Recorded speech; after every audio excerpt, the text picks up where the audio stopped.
Hello, audiences. My name is Chonghua Sheng, and today I want to bring to you a few important aspects in my paper.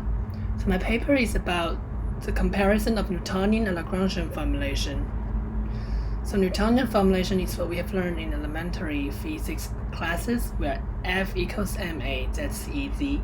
And in this class, we learned that Lagrangian formulation is L equals T minus U, where T is the kinetic energy, U is the potential energy of the system. And also we introduced the Euler-Lagrangian equation, where the partial L partial Q equals the partial derivative of T of the partial L partial Q dot. There are two advantages of using Lagrangian formulation.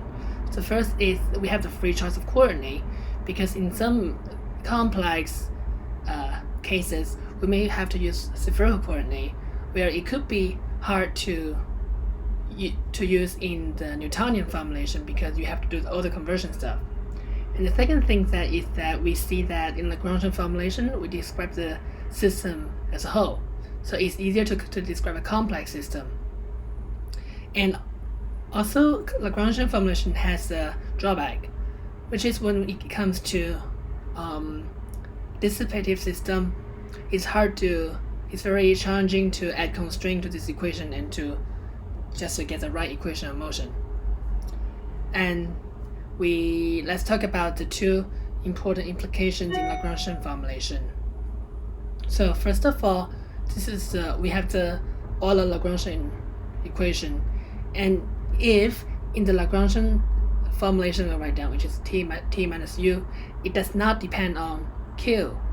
We can see the right hand side equals 0, where it implies that the partial L partial Q dot is a constant, and this is actually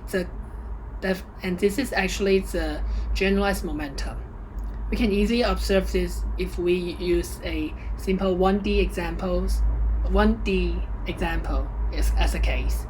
So usually in this, at our level of understanding, potential energy doesn't depend on velocity, so that term goes away, and the only term left is the kinetic term, which is usually 1/2 mv squared in this case, and partial L partial Q dot, which will become mv, which is the definition of momentum.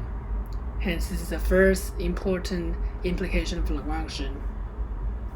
And the second thing is that if we rewrite E equal T plus U to momentum times velocity minus Lagrangian, which is actually it is just 2T minus T plus U, we can observe that the middle term does not depend on T.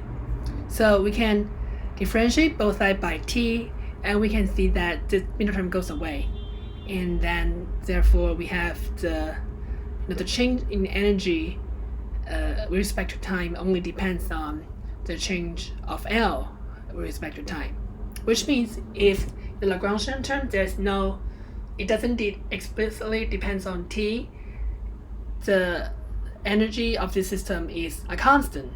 So, which means that the system has the conservation of energy. So these are the two important points I wish to bring to you guys about my paper in my presentation. So thank you for your time.